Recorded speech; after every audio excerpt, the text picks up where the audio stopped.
Devil Hospital. Documentary. Overview about the hospital torture and murder 2009 and its cover-up in Estonia, and how Estonian government officials cheated in 2014 to 2018, European Human Rights Court.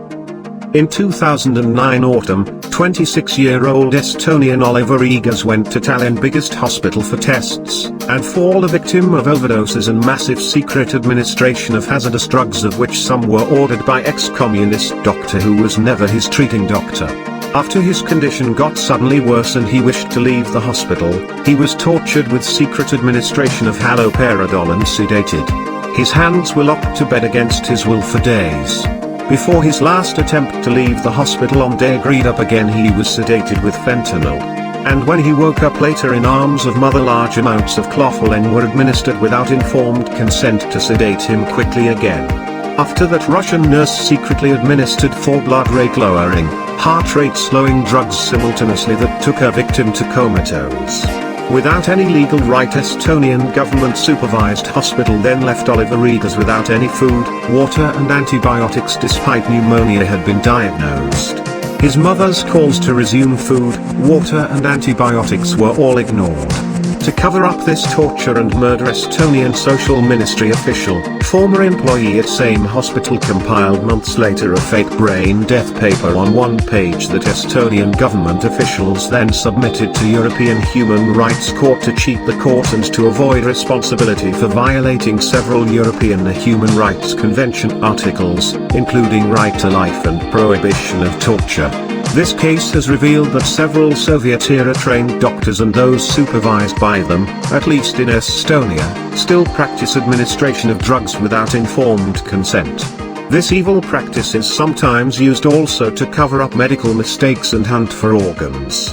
For the sake of Estonia's good image, its officials decided to cover the case up. This documentary is aimed to promote human rights, medical safety and corruption awareness. First of all, hello and blessings to you all. What was told to the public a year after my son died in 2009 was wrong because the media had been given completely wrong information from Estonian social ministry.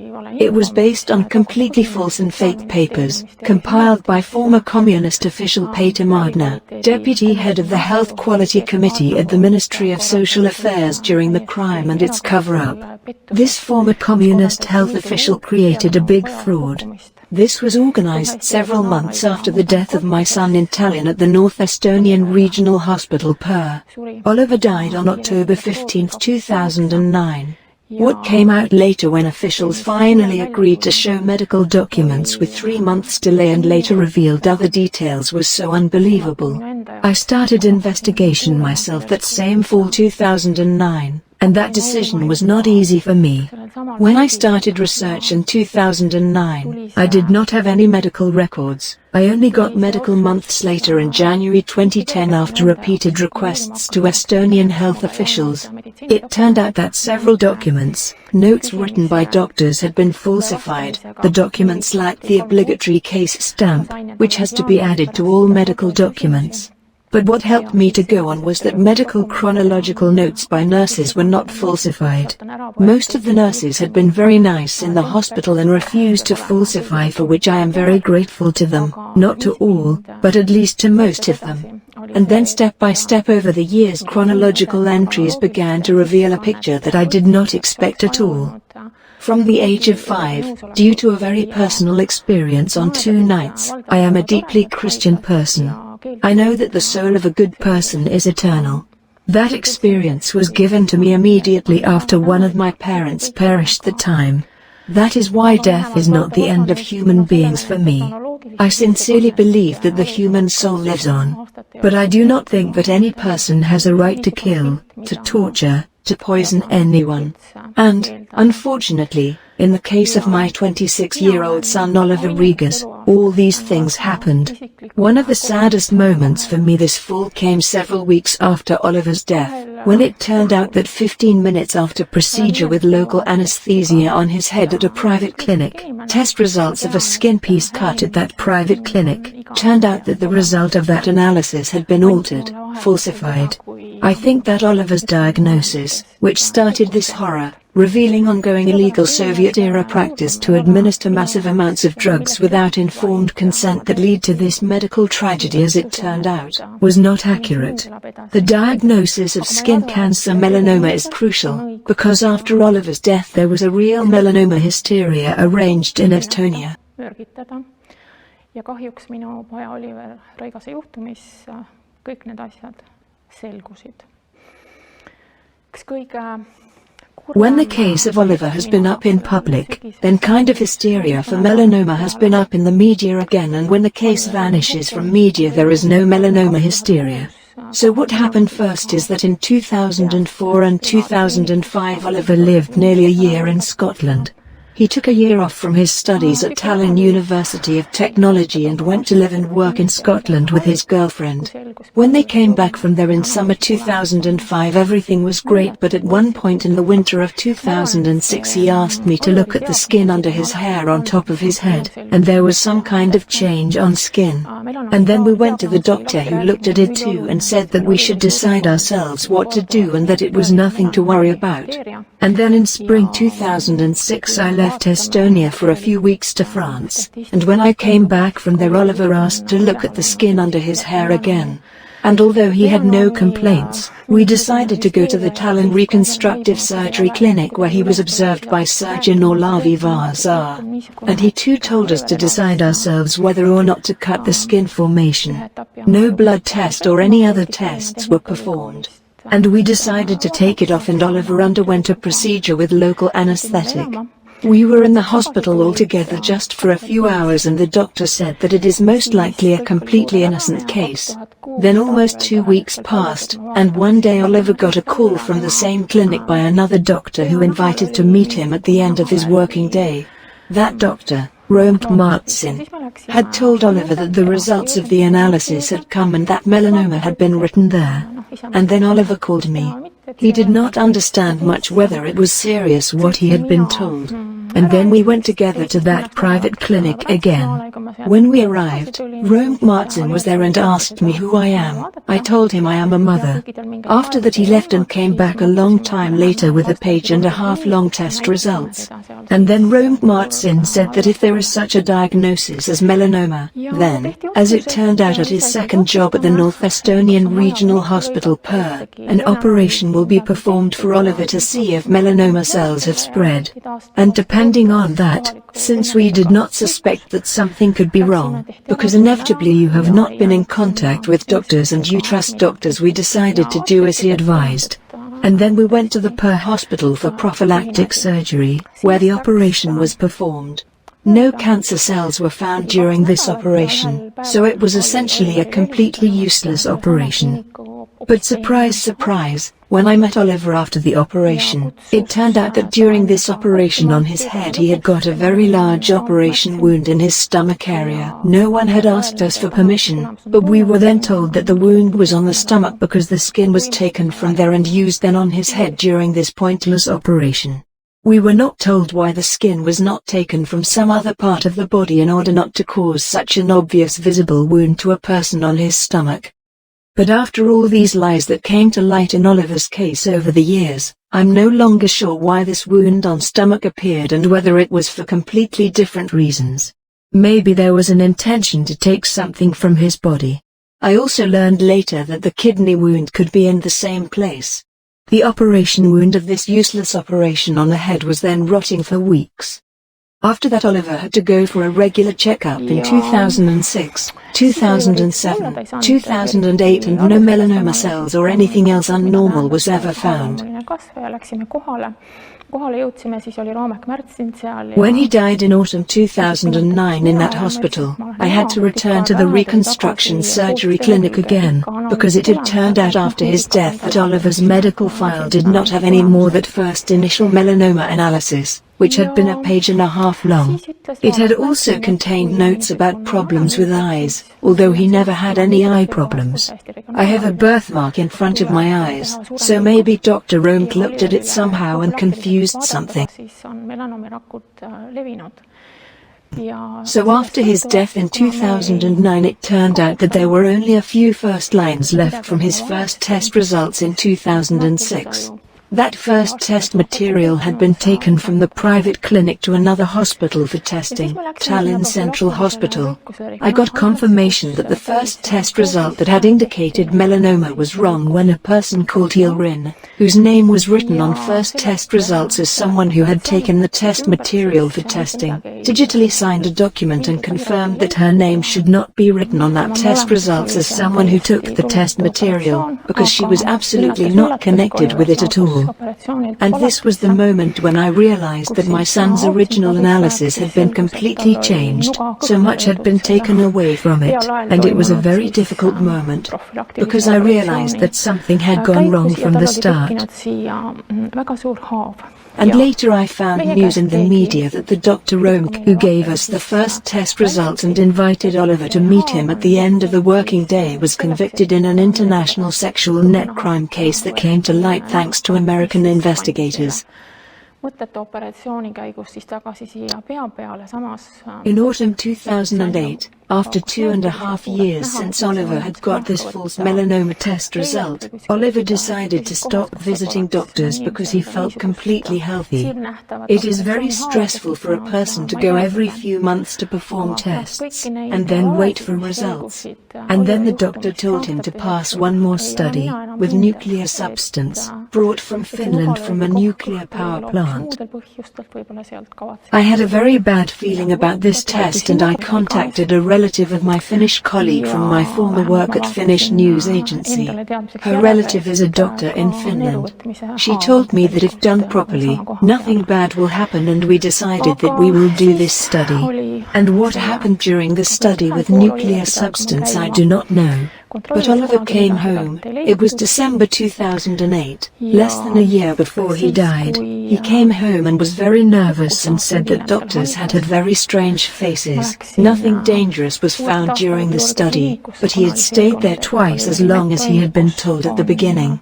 The next day he developed red spots on his body. Did something go wrong there or what? I don't know. Then in January 2009 he went to Egypt with his girlfriend for holiday and made a very stupid decision. They went diving with diving equipment, not thinking that he had an operation wound on his head, and this kind of huge pressure underwater is definitely not good. Then a few months later he had headaches and he went to the family doctor, who said first that there was nothing bad, but in the end it was decided that surgery was needed. And then surgery was performed again in Per. We were told after operation something rotting was cut off near the wound of needless operation made in summer 2006. But a few weeks later we were told that it was decided that it was melanoma.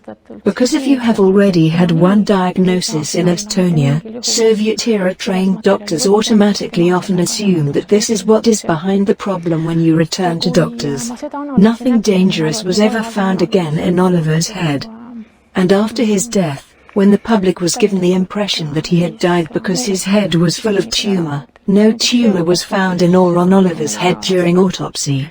Even the hospital Dr. Marge Sum, who did the autopsy, because Estonian police refused to initiate criminal proceedings despite my request, the hospital doctor wrote on the death certificate immediately after the autopsy that the cause of death was cerebral edema. And when she called me after the autopsy and said that it is always very good to say a clear reason of death about a young person, then in the case of Oliver she did not find any reason. I then asked her what about the brain tumor that doctors had told us before his death, and the autopsy Dr. Marge Sum then said there was no tumor at all. And that was a blow to me, of course. But weeks later, after I had disclosed in media how several doctors had made to me brutal requests to perform euthanasia on my son and how he had been tortured, that I disclosed to public on All Souls Day, November 2, 2009. Hospital changed then his death cause. It was claimed suddenly that his cerebral edema had been caused by some invisible metastatic problem. However, in August 2012, 3 years after these horrors at the hospital, when the Estonian Forensic Science Institute finally signed and confirmed the list of substances actually administered to Oliver that they compiled from the notes of nurses in medical records, it turned out that since he went to hospital for new tests 3 days before he perished, since first day at the hospital, Oliver had been secretly administered 24 to 48 times more dexamethasone absolutely every day from the amount he had taken before. That is, instead of half to 1 milligram dexamethasone, he had been administered 3 times 8 milligram, altogether 24 milligram dexamethasone every day. And that was only a fraction of what started to come to light over the years, when it turned out how Oliver had fallen a victim of massive secret administration of hazardous drugs by several Soviet-era trained doctors who still ignored informed consent requests. He was abused, tortured, poisoned. And now we could get to the reason why Oliver still went to the hospital in September 2009, when I say I'm sure he did not really have that melanoma. When we were in the hospital, I believed doctors and even agreed to pay and paid €1,000 upon request of Dr. Regina Runim, who had asked for the money for chemotherapy. That drug, of course, no one started using for my son. But later I saw from a local business daily story that Dr. Regina Runim, who had tricked me to pay €1,000 for medication never used, was in the list of the Estonian doctors traveling on expensive pharmaceutical companies. But why Oliver went to the hospital that fateful autumn in 2009 was that he had visited Stockholm at the beginning of September to have fun with almost 30 friends. A week later he had a very big birthday party in the country on his birthday, September 12th. And because he felt absolutely great, he decided to stop taking that half milligram dexamethasone altogether and asked for my advice. I told him that if you took it now so little and the doctor said you can reduce it, of course you could try skipping it. But if the feeling gets worse, then we should return to the topic. And his feeling really became worse because it turned out that if you have been taking that drug dexamethasone for a long time, you still can't stop abruptly. And then we decided to go to return to Per Hospital exactly 1 week after Oliver's birthday and went on September 19, 2009 to see if everything is fine and if there are any problems. And there was a computer test made. Nothing bad was found. Unfortunately, during that Per Hospital visit, as it turned out, Oliver had been given without informed consent and then asked to take on at home a substance called Cerucal, the active substance of which is metoclopramide. And now I would like to say to absolutely all the women of childbearing age that when I read about this medicine and the risk assessment of it done by the European Medicines Agency, that investigated it very thoroughly a few years after Oliver's death, at the request of the French medical agency, it turned out that metoclopramide containing drugs can cause horrible side effects. It can also cause balance problems that Oliver developed a day after he was administered and prescribed Cerucal. Unfortunately, the drug safety list was not correct in Estonian about side effects, and possible balance problems were not mentioned. After being administered metoclopramide for the first time ever already a day later, as is confirmed also by his family doctor notes in a medical file, Oliver got horrible neurological side effects. His one eyeball changed position, one side of his face became numb, and he got sudden balance problems, all the symptoms he had never had before. So without knowing that metoclopramide can cause balance problems, we went back to the same hospital 5 days later, on September 24, 2009. We decided to go back to the same hospital because something had happened there 5 days before when we visited it for tests, and we thought we would probably find out what had gone wrong.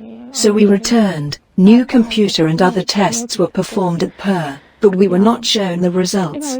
It was later revealed that one computer test had shown that Oliver had had a hemorrhage in his head after previous visit to PER and first time ever administration of metoclopramide. But for some reason we were not shown the test results and the hospital refused to take us in for more tests to find out what is wrong. No one told us that metoclopramide can cause such symptoms that Oliver had suddenly developed. And then from hospital reception 2 called my son's classmate and best friend's father in the neurosurgery department, neurosurgeon Anneli. He had long ago shared with me his phone number through his son, but I had never communicated with him before. And I asked for advice on what to do. Told him Oliver had got severe problems since the hospital visit 5 days before. And then Dr. Reigas arranged things so we came to his department, the Department of Neurosurgery. Because officials later left the impression to the public that we went to hospital for some kind of tumor surgery at the neurosurgery department and everything had been agreed up long before and the mother is just a fool who doesn't understand. It wasn't like that at all. In fact, we went there because Oliver had been given this horrible metoclopramide substance with horrible possible side effects without informed consent. Only correctly behaving government official I met during these years of investigation was from Estonian Agency for Medicines, Drugs Safety Expert Reigas. Unfortunately his agency is still not listing balance problems as possible side effects of Cerucal and the active substance metoclopramide that I learned from US drug warnings lists only. At least in Estonia metoclopramide has been prescribed even to pregnant women on the basis of possible nausea. People are not aware that it can have such insane side effects. I only found out about it 4.5 years after Oliver's death in 2014, when PA Ilves, the head of the Estonian Patients Association, informed me about this. I had told her that I still have such a detail. That I found Oliver's bag at home with some Cerucal pills and then PA found it. That the European Medicines Agency had just completed a very long and thorough study some time ago and made warnings about metoclopramide. When I wrote about it in Facebook, I was also contacted by a pharmacist, who said that she had read it and was in complete horror. She said that you know that this substance is also freely given to pregnant women in Estonia and that she herself was prescribed it. And for some reason she had taken only 1 tablet and decided not to take more. So I would also like to say this about the reason why Oliver returned to the hospital, that if you know what substances you are being administered, do not just look for side effects by the name of the medicine, but be sure to check also active substance. For example, metoclopramide is marketed under different names by different pharmaceutical companies, and you will get the best overview of possible side effects and complications when you also look at the medicines information data from the European Medicines Agency or the American Drugs Agency. So, since we were not told that metoclopramide can cause balance problems and other severe neurological side effects, we were given the impression by hospital staff that these are not side effects but that Oliver's head is now full of tumor. And our hope that we would be out from the hospital in few days after tests are done was unfortunately not fulfilled. Years after Oliver had been murdered in that hospital, it turned out that since first evening at the hospital he had been sedated secretly with substance called zopetin. This order, as it turned out later on the medicine records page, had been taken by Russian nurse alone and later confirmed and prolonged by Dr. Reigas, who was never Oliver's treating doctor.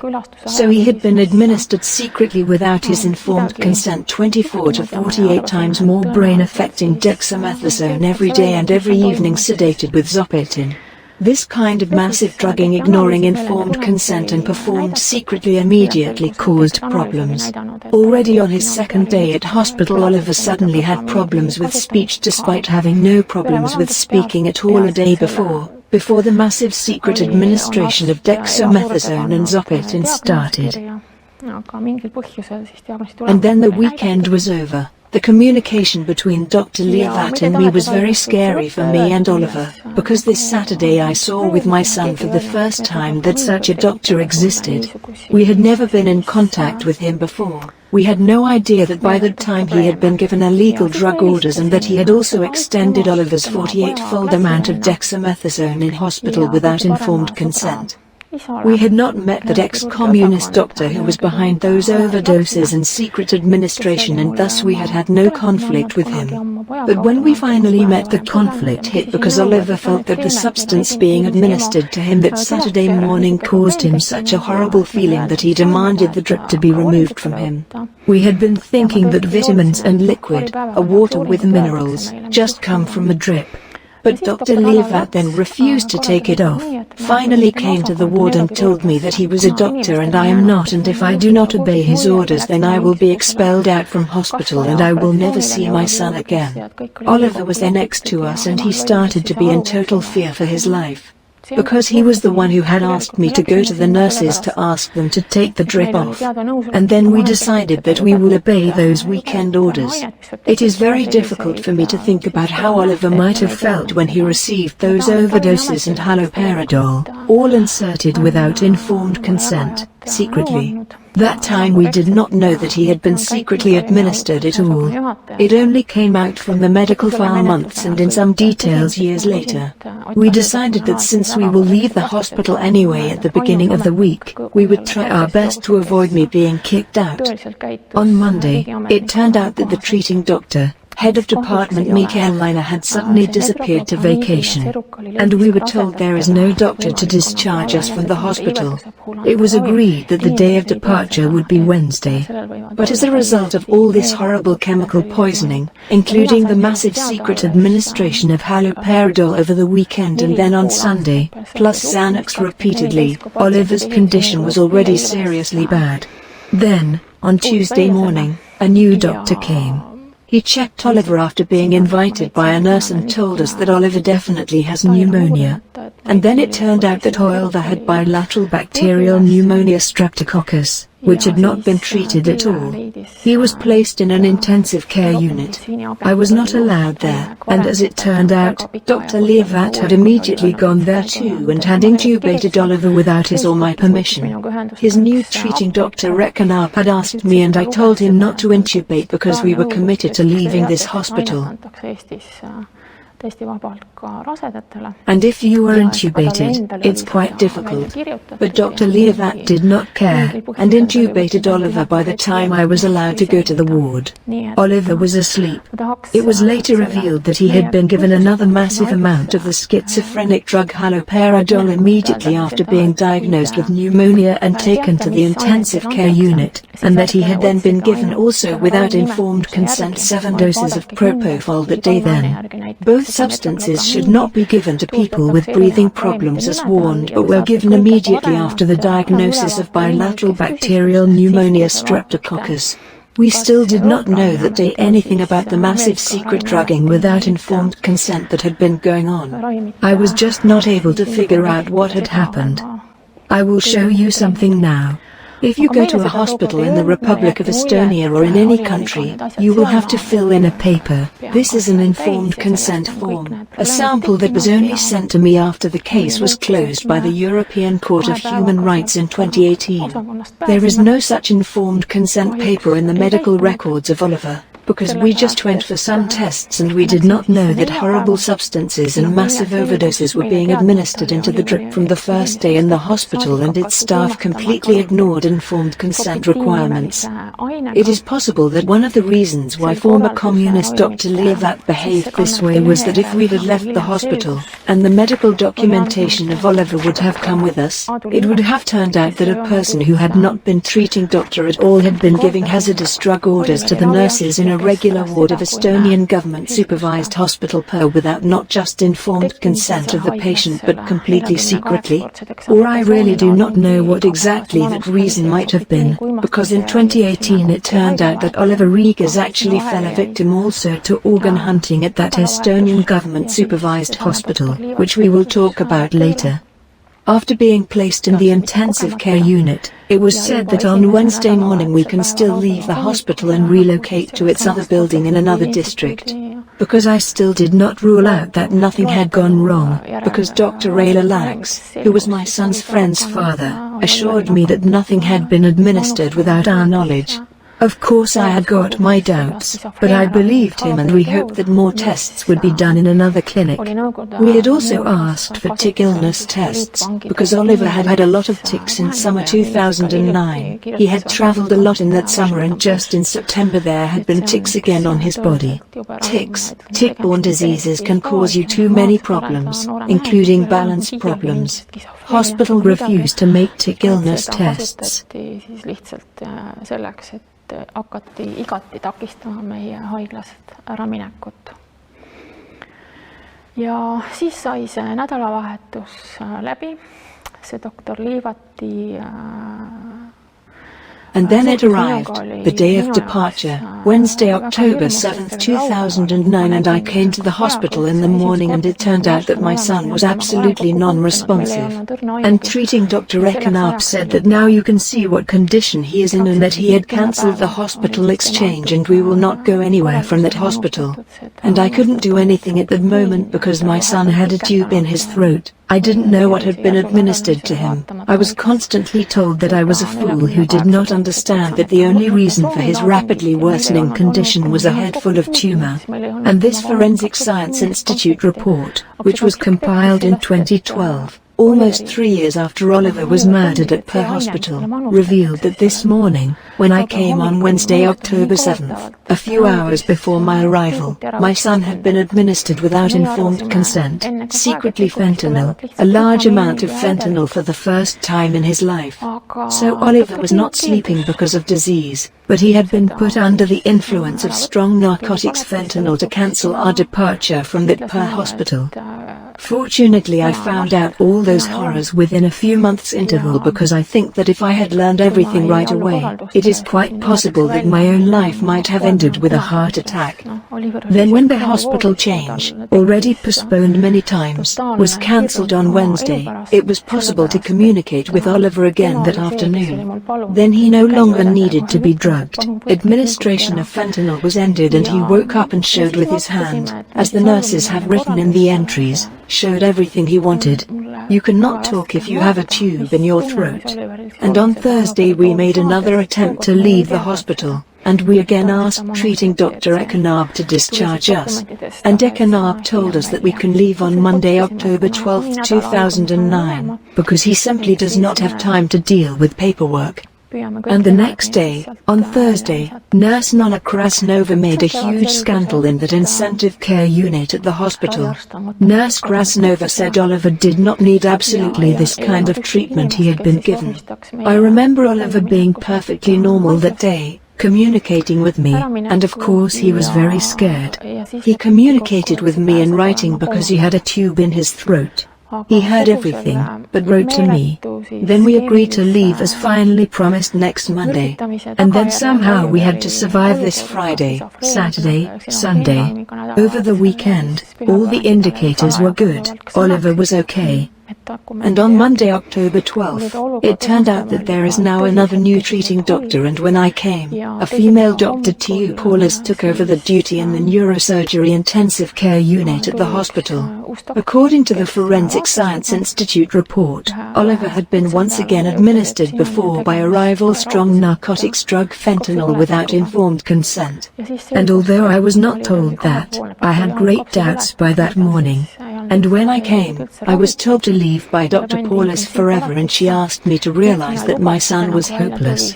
I refused to leave, took my son into my arms, sat on his bed. I did not understand how it's possible that a few weeks ago everything had been perfectly normal and now, what was going on? And I put my hands around Oliver. I remember it was 10 o'clock in the morning. I checked that nothing was attached to him. And after 2 hours at one point there was such a moment that I was there. I was talking to Oliver, and suddenly Oliver, about whom the new treating Dr. Paulus had said that he was in the final coma, Oliver woke up and put his hand on my neck.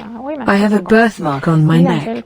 So Oliver signaled to me that he has woken up. And then it was clear that he was not in the final coma. Something had probably been inserted into him before I had arrived. And then we wanted to leave. Of course again.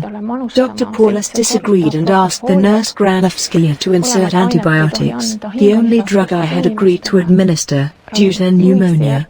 And at some point it turned out again that Oliver started to feel worse. And as the Forensic Science Institute list of drugs administered on October 12 confirmed, Oliver had been administered without informed consent, secretly large amounts of penicillin for the first time in life after he woke up in my arms. And soon after, on the afternoon of October 12, 2009, he was administered without informed consent, secretly twice a very large amount of clofulin. Clofulin, because of its rapid sedative effect, is known also as a drug used by rapists. All those secret administrations of hazardous drugs were done with full knowledge, deliberately. If you accidentally make an error and give someone one wrong drug, it's understandable. But if you look at the insane list of these terrible substances that were all used, administered without informed consent, it is clear the aim was to keep Oliver in that hospital until he is dead, whatever it takes. Here is the confirmed list of drugs from notes of nurses. These are the October 12th substances, including clofulin. Also, after being administered this second clofulin dose according to medical records, at some point Oliver's blood pressure jumped that afternoon, but it never jumped above 180. The nurse had been instructed, as I later read, that if the blood pressure exceeds 180, she may administer a single drug to lower blood pressure. But it happened that this particular nurse, Oksana Granovskaya, who had started to sedate Oliver with Zopicon without informed consent from his first evening at the hospital by the orders of Dr. Leavat, suddenly simultaneously administered 4 different blood pressure lowering, heart rate slowing drugs on evening of October 12, 2009. The result of this massive drug attack was brutal. Oliver got intermittent breathing and then needed help from a ventilator. I wonder about my son's health, how strong he was that he had managed to be alive under those horrible medical drug attacks and overdoses so many days when I finally learned years later the medications list. Even the nurse Granovskaya who administered the comatose cocktail at Estonian government-supervised hospital was later interrogated by Estonian police not as a suspect but as a witness. And both in her testimony to hospital and later to police, Granovskaya gave false testimony to police even under oath and tried to claim she gave only one blood pressure lowering drug, but the list of 4 drugs administered simultaneously is confirmed in the Estonian Forensic Science Institute list. Granovskaya did not manage to fake them after Oliver's death because other nurses did not agree with that. Then, in the evening, Oliver was administered another massive dose of dexamethasone without informed consent, and after that at 18:45 p.m., Oliver's independent breathing stopped. And the moment it happened, I was in the ward. Oliver's best friend was present, the son of that neurosurgeon, another very good friend, both classmates, and Oliver's girlfriend. We were all there that moment. No nurse was in the intensive care ward that moment, but we were able to call for help immediately, and then Oliver was put on a ventilator as a result of the massive secret drugs attack by nurse Oksana Granovskaya. The reason why I started investigating the events of that day later and I had doubts was that Granovskaya mixed the 4 drugs together. These are marked separately in the medical file, but when we saw her, she injected them with a large syringe, inserted these drugs into the cannula and drip. And I can't explain it, but the moment she gave that injection, I had such a pain in my own heart that I immediately asked if it was dangerous. And Nurse Granovskaya said yes, and had just done it. And the witnesses, classmates, have told the police too that she said yes. And then Oliver was finally in a coma. So many attempts had been made to end his life with a long list of hazardous drugs and overdoses, to prevent us from going home or to other hospital. I stayed there for the night. I was allowed to stay. I said I was not going anywhere. I would stay here. Next morning on Tuesday, when another nurse, Nonna, came to work, she told me she could not stand what had been done to Oliver, and the nurse started to vomit. And then it turned out that this morning on October 13, 2009, Dr. Teopoulos had instructed the nurse on duty and all the other nurses to stop all feeding Oliver, and not to administer him any water, medicine, including antibiotics, despite his 2-side bacterial pneumonia had been diagnosed a week before. And I was there witnessing this all and begging not to treat my son like this. I said it was illegal and asked the doctor, on what legal basis are you leaving a person without food and antibiotics? And it was completely criminal and illegal because I was the legal representative of my adult son that moment when he was in a coma. During the later proceedings at the European Court of Human Rights in 2013 to 2018, the government of Estonia demanded not to consider me as my son's legal representative because he was an adult. But I would like to know who represents the interests of a person who has been poisoned and murdered in hospital.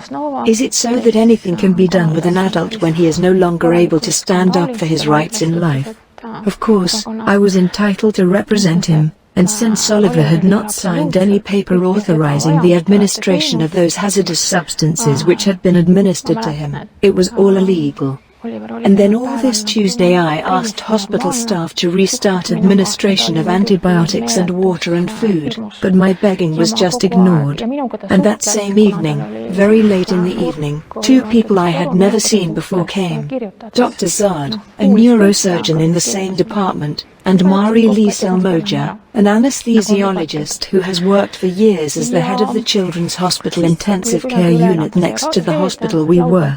I had the impression that they came to assess Oliver's condition. No notes were made by them, they were together.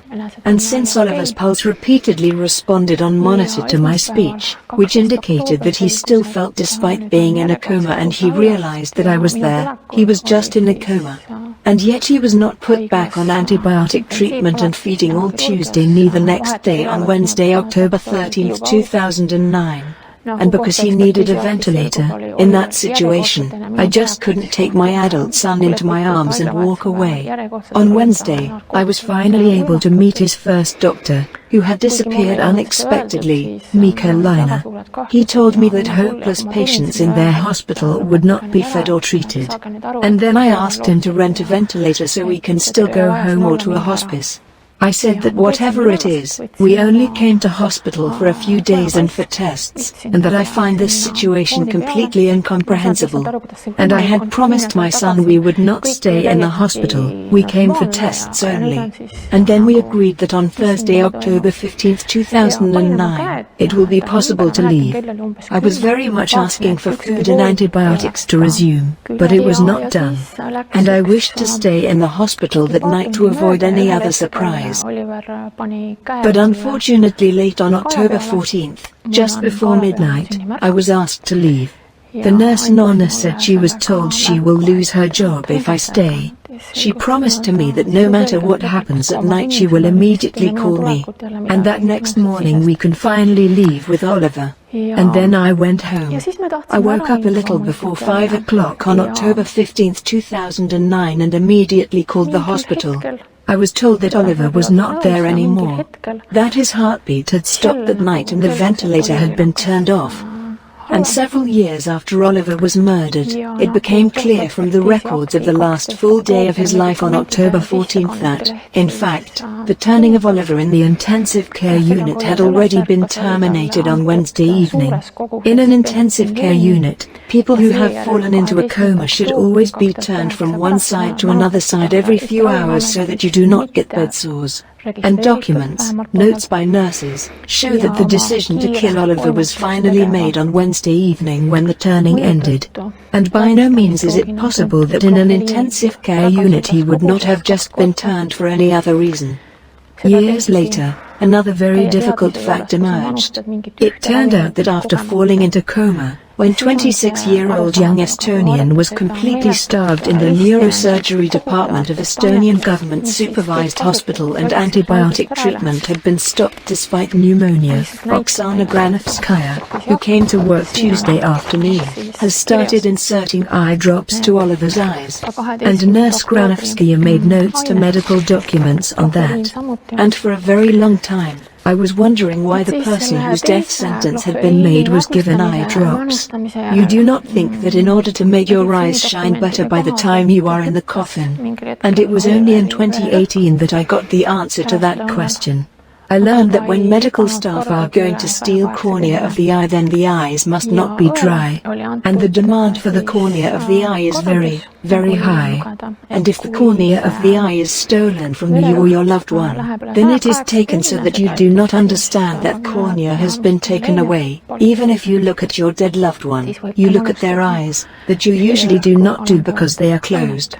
So the fact that the corneas were hunted is completely obvious to me.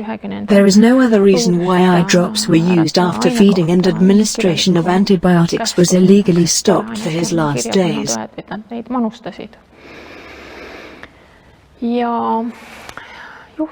I never went back to the hospital that day or ever later. My classmate arranged everything. He is the head of the Tallinn Funeral Bureau. And since childhood I have known him, a very nice person. I was sincerely afraid after I heard what had happened, and thought if I go back to the hospital something might be done to me and I am the next to be laid down with hazardous drugs there. When I finally saw these lists of drugs, including schizophrenia drug haloperidol, labeled by UN experts as Soviet-era torture drug, used on political prisoners, the secret administration of fentanyl and other drugs, I think I made a very right decision. However, I'm not at all sure if my son died that night or was taken somewhere to the operating table for more organ hunting that night. I was not there. My son had blood type 0, which is the most required blood type in organ hunting. As I said at the beginning, I am deeply convinced that the soul of a good person is alive forever. And I just felt with all my heart that my son is with God. 2 days after Oliver's death, I was contacted by my classmate, who has graduated from the Faculty of Medicine of the University of Tartu. She started asking me questions about medicines. She asked if I knew what was administered to Oliver. And then she asked about the cause of Oliver's death, which had already been said then, cerebral edema. And she asked me whether I know that long-term administration of dexamethasone in big amounts can cause cerebral edema, and so on and so on. And then I began to question what substances might have been administered to Oliver, but I had no idea what I was going to learn 3 years later from Estonian Forensic Science Institute list of confirmed drugs, almost all administered without informed consent, secretly. My request to the Estonian police to initiate the proceedings on the day of Oliver's death was declined, although I described to police that day how my son fell into a coma after being administered something by a nurse without consent. However, on the day of his death, the police did not consider it serious enough to initiate criminal proceedings, although I asked for it. A police officer called me back and told me that my request for criminal proceedings and an independent autopsy was discussed by both the police and the state prosecutor's office and with Estonian security police. And why security police were involved is perfectly understandable to me, because I think a lot of people actually knew that they had a lot of problems to expect from this case. And then this criminal proceeding was not initiated and I was told to turn to the Social Ministry Health Board. When I learned that the supervision was carried out there by Inspector Peter Magna, a former communist who was a chief radiologist during the Soviet era and also closely associated with the KGB by profession, who had also worked at that same hospital years ago, I had absolutely no confidence in this person. Siis sisestas seda ravimit ja süsti kanüüli ja dilutisse ja ma ei oska seda seletada, aga And I just sent letters, hoping that the officials would still act, but nothing happened. Then, in fact, the words of some people became decisive for me to start researching myself. One of them was Oliver's best friend, whose father was a doctor. That friend told me that Oliver always stood for justice all his life. And in addition to him, the conversation with me by the deputy head of the Embassy of France to Estonia at the time, my good friend Helen Roos, became very decisive for me. I had met Helen due to my work as journalist at global news agency Agence France Presse, where I worked for a decade, and I trusted her opinion. Helen told me about how the first people in France who long ago started disclosing human rights abuses at hospitals decades ago, who told about hazardous drugs administered without informed consent, and so on, how these people in France were not taken seriously for long. And she said I can't just decide not to do anything in this case for Oliver. And at that point I had no more evidence than I had seen Oliver falling into a coma after Nurse Granovskaya's injections. And then I started to investigate it all step by step. I started requesting authorities to give me a copy of a medical file that they delayed 3 months and so on. Ütles mulle, et ta ei suuda olla, et ta läheb oksendama, et see ei mahu talle pähe lihtsalt, et mida nad on Oliveriga nüüd teinud. At the same time, the officials of the Republic of Estonia had started to organize a massive cover-up in the Ministry of Social Affairs and Health Board, supervised by Minister of Social Affairs Haloperidol. Without my consent, the case was referred to the Health Board, Ministry of Social Affairs Health Quality Committee, where the former communist Peter Maardner, who had also worked in the same hospital, was deputy head. And despite brain death was not mentioned in any documents of Oliver's stay at hospital months after his murder, in spring 2010 Health Board Inspector Peter Maardner created one-page brain death fake paper. That fake brain death paper lacks even the name of Oliver and requested stamps and was made without brain death protocol and any procedures followed, compiled to justify why Oliver was left for days without any food, water and antibiotics after he fell into comatose. And now I want to show you what a fake paper made by Estonian that-time health official Peter Maardner looks like. There is not even a name in the line where the name must be. There are no case stamps required to be added to all medical documents. There is no requested personal identification code of the patient. In order to diagnose someone's brain death, different doctors have to perform independently a number of different procedures. This should be recorded in an official document called the Brain Death Protocol. There is no such protocol. This paper is worth as much as some kind of Peter Maardner toilet paper.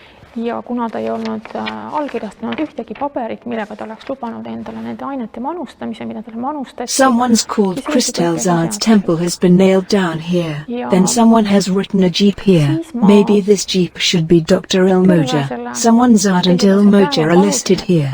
Their first names are not even mentioned. And it is completely unbelievable to me that the government of the Republic of Estonia, led by Prime Minister Andrus Ansip during this murder and the start of this cover-up, with such a paper in such a brutal human rights violation case, without thinking that these people may have done all the same to a lot of other people. With this fake paper, Estonian government cheated in 2014 to 2018 European Court of Human Rights when I finally went to the Court of Human Rights. The claim that all the court levels in Oliver's case have been passed, which has been claimed in the various statements by the officials who were involved in cover-up, is not true.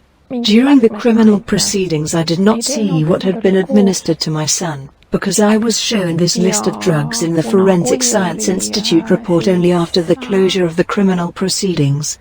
All officials also in the prosecutor's office used fake brain death on one-page paper.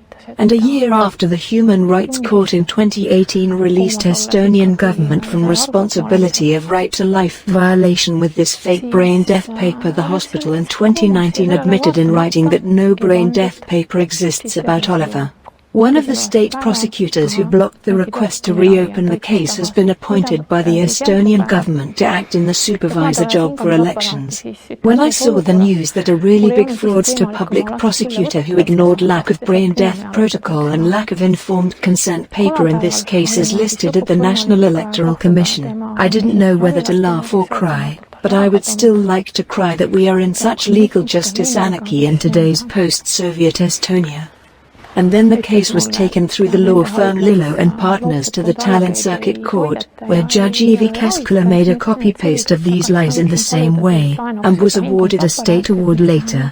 That judge has been part of Soviet judicial system like the health expert who compiled a fake brain death paper.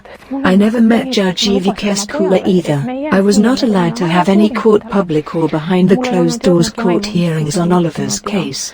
On a number of issues, I have asked the Tallinn Administrative Court to have at least one public hearing so that I can show the evidence, and I have done so for one reason. I sincerely believe that everything is fine with my son. But unfortunately, in a post-Soviet Estonia, country where doctors themselves have admitted that around 1,500 people die each year due to medical errors and largely due to administration of drugs without informed consent and euthanasia practices, and I think also because of the increasing organ hunting, that you just have to do something for other people. And unfortunately I have to say that after this crime was covered up, new horrible cases have emerged. Without responsibility nothing changes. Life is still not sacred in the eyes of several post-Soviet Estonian doctors and those trained and supervised by them. Just days after Pope Francis' visit to Estonia in late September 2018, 2-year-old Estonian boy fell a victim of organ hunting in government-supervised Tallinn hospital after his parents were misled. In spring 2019 I was able to meet for the first time in my life with the Attorney General Lavly Perling at the meeting in the Ministry of Justice, thanks to Minister of Justice Urmas Reinsalu, who has expressed his apology to me for this cover-up, despite no justice has been made yet. The day before I had meeting with the Attorney General and Justice Minister in spring 2019 at the Justice Ministry, I had met a father who was deceived in autumn 2018 to agree to donate his 2-year-old child's organs in Tallinn. He was told that if he does not agree to donate organs, his child life support will be switched off the next day at noon, but if he agrees, the child would be kept alive until the evening next day. The person is in a state of shock in such a situation. Their family had suffered a lot in a few short days. And only several months later did he hear from me that if a person has even brain death diagnosed, no brain death protocol had been presented to them by the time of that organ donation request, then your child belongs to you. You can take him elsewhere to the hospital. You can take your child home to die. You can borrow a ventilator, that is your decision. Unfortunately that dad said he understood it's not the right of the family to decide such things. And it is sad that things like this can happen. Minister of Justice Urmas Reinsalu, who later became Foreign Minister, became also aware of this case, and some other officials. Why is it so important that this evil administration of drugs without informed consent, that was normal in Soviet era, should not be practiced and laws and international conventions obeyed? This is still particularly important at the moment. Firstly, it is illegal, but secondly, it is very important because if you do not know what substances are being administered to you, it's very easy to say to you, like I was told, that you are silly because you don't understand, your child head is full of tumor, to claim that nothing dangerous has been given to you child and nothing has been administered.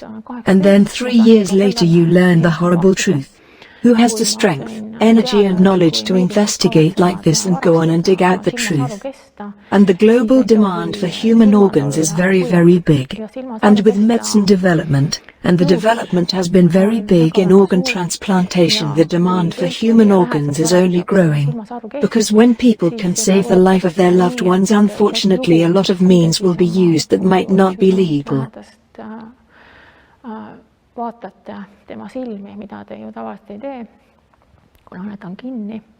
For example, after the death of Oliver, when Social Minister Hanno Pevkur employees arranged a vast fraud in the health board, the Social Minister Pevkur changed the head of the health board. The job was given to former Social Minister Tiiu Aro, both members of parliament by the same party in 2021. Aro was health minister in the 90s when Estonia was shaken with the first organ transplant scandal in Tallinn Central Hospital. It was also reported in the media that time. Organ transplantation clients from Israel who were waiting for organs came to Tallinn and donors were found here in Eastern Europe, and so-called free of charge organ charity performed. When someone really wants to donate by free will and it is done legally, why not? But when there is business behind organ transplantation and when organs of young people and even children are hunted and it is done illegally, it is completely irresponsible. I want to show you one more document. This fake paper was also submitted by the Estonian government to the European Human Rights Court in addition to a fake brain death one-page paper compiled by Health Board former communist official Maldner. This paper, submitted to Human Rights Court to avoid responsibility for right to life violation, is too not any kind of legal paper. Dr. Leavat had added here later without a stamp an amendment that is completely illegal. Because all notes by doctors have to be sealed with a stamp to avoid faking, and the document has to also have a case stamp with name of patient, ID, medical case number, that all is missing in this illegal paper. However, this illegal faked paper was too used by the Estonian government to cheat the Human Rights Court. So here the government even put the notes by Dr. Leavat into the mouth of another doctor. It falsely claims that the doctor on duty the night when Oliver fell into a coma had claimed that he had brain death symptoms. It would have been completely illegal even to estimate brain function for brain death that day on October 12 because 12 hours had not passed since the administration of sedative drugs, including fentanyl. This paper is clear fraud. All those details were known to the Estonian government and its officials, including Estonian Foreign Ministry that submitted the fake papers and fraud of officials to European Human Rights Court on the name of the government. There are other papers without any stamp and added illegally to medical files after doctors were allowed to add notes once their victim had died. This is a paper from the day of death. Even this lacks the requested case stamp with patient name and ID. Dr. Andres Kreis from another department has written here that the ventilator has been switched off but no notes who did it. And no explanation why no attempts were made to help the patient despite it is a request for intensive care. No joint decisions by doctors that all have to be signed also by patient or legal representative exist. Total faking. Manustatud ravimite järele minu silme ees, mu poeg vajus kooma ja tunnistajate ees. Here is my letter to European Human Rights Court where I stated that I will not agree to settle the case with just financial compensation for my suffering. I just felt that tens and tens of thousands euros will not help me to reach the goal, to condemn such actions, ongoing Soviet-era practice of involuntary massive administration of drugs without informed consent, secret poisoning, torture and euthanasia, murder. The friendly agreement could have meant that I just take money and nothing is said publicly. My over 10 years of struggle has ruined me financially as you can understand, but I feel that I do not regret it. When I started I had no clue what will turn out, but a real horror case turned out. This tragedy has revealed that communist-era evil practice to administer without informed consent drugs that can have horrible side effects and administration of overdoses either to cover up medical mistakes or hunt for human organs is not only the problem in countries like China. It all happens also in European Union, in this case in Estonia. Right to life, obligation to avoid torture, other laws and human rights might be ignored also elsewhere where the communist-era trained doctors and those trained and supervised by them work and where officials prefer to just cover up such cases. One more thing I want to say. Both hospital and Estonian government have lied during human rights court proceedings. That MRI study done to my son on the second day at the hospital indicated that he had cancer cells in his brain cranial nerves. It's a complete lie. The Dr. Katrin Bakehoff who signed this document has concluded here that as an alternative diagnosis she considers it possible that instead there is inflammation in the brain. Unfortunately we were not shown the results of this test. Had we known this we should have wished to find out whether there is inflammation and how to treat it. It had been the Cerucal, metoclopramide that I mentioned at the start as the medicine that made us return to the hospital due to its severe side effects, including balance problems that Oliver got for the first time in his life after being administered this drug without informed consent. The order to administer Cerucal was signed as an order to nurses for administration as it later turned out after he returned to the hospital, but it was never administered, which shows that doctors understood clearly that this metoclopramide containing Cerucal was the medication that took him back to hospital. This brutal abuse and murder that took the life of 26-year-old Oliver Rõigas in Tallinn Hospital has revealed how fragile is human being when he ends up in hands of people who do not value human life and basic human rights. It has also revealed how deep and vast can be corruption on state level and beyond, when for the sake of cover-up officials decide to fake and lie. Administration of hazardous drugs without informed consent, in this case mostly completely secretly, is a cruel torture. No one should also ever be left without food, water and medications like antibiotics when pneumonia is diagnosed, as was done with Oliver.